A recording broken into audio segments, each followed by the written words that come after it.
और एक था हाथी। वे हमेशा साथ साथ रहते थे। एक दिन बातों बातों में बंदर बोला, मैं बहुत फुर्तीला हूँ। हाथी ने कहा, मैं बहुत बलवान हूँ। बंदर ने कहा, नहीं, फुर्तीला ही बड़ा होता है। हाथी ने कहा, नहीं, बलवान ही बड़ा होता है। इस बात को लेकर दोनों में बहस हो गई। धीरे धीरे बहस लड़ाई में बदल गई। दोनों फैसला कराने के लिए बुद्धिमान भालू के पास गए। दोनों ने अपनी अपनी बात भालू को बताई और पूछा, भालू काका बताओ, हम दोनों में बड़ा कौन है? भालू काका कुछ देर सोचकर बोले, नदी के उस पार नारियल का एक पेड़ है। तुम वहां जाकर एक नारियल ले आओ। नारियल लाने के बाद ही मैं तुम्हारा फैसला करूंगा। बंदर और हाथी ने कहा, हम नारियल जरूर लाएंगे। यह कहकर दोनों नदी की ओर चल दिए। नदी पर पहुंचते ही बंदर डर गया और बोला, यह नदी तो बहुत गहरी है, मुझे तैरना नहीं आता, मैं उस पार कैसे जाऊंगा?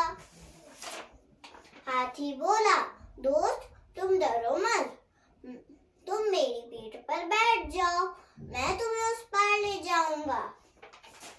हाथी की पीठ पर बैठकर बंदर ने नदी पार कर ली। वे दोनों नारियल के पेड़ के पास पहुंच गए। नारियल के पेड़ की ऊंचाई देखकर हाथी बोला, मैं तो इतने ऊंचे पेड़ से नारियल नहीं तोड़ सकता। यह कहकर हाथी निराश हो गया।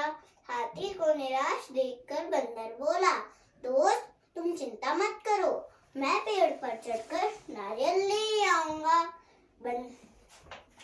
बंदर ने पेड़ पर चढ़कर नारियल तोड़ लिया। वे दोनों नारियल लेकर भालू के पास पहुंचे और बोले, भालू काका हम नारियल ले आए, अब आप फैसला सुनाइए। भालू काका ने कहा, फैसला तो तुम दोनों से स्वयं ही कर चुके हो। बलवान होना अच्छी बात है, पर फुर्तीला होना भी अच्छी बात है। यदि तुम दोनों ने एक दूसरे की सहायता न की होती तो तुम ये नारियल न ला पाते। बंदर और हाथी के समझ में सारी बात आ गई।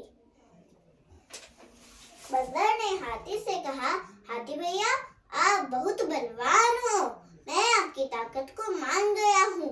हाथी के चेहरे पर मुस्कुराहट फैल गई। हाथी ने बंदर से कहा, भैया बंदर तुम भी बहुत फुर्तीले हो, मैं इसे मान गया हूँ। बड़े होने के नाम पर अब हम कभी नहीं लड़ेंगे, दोस्त थे और सदा दोस्त बनकर ही रहेंगे, एक दूसरे के सुख दुख में काम आएंगे। अब वे दोनों पहले से भी अधिक प्यार से रहने लगे। इस कहानी से हमें यह शिक्षा मिलती है, एक दूसरे के सहयोग से ही काम पूरा होता है, इसलिए अपनी अपनी जगह सब बड़े हैं। धन्यवाद।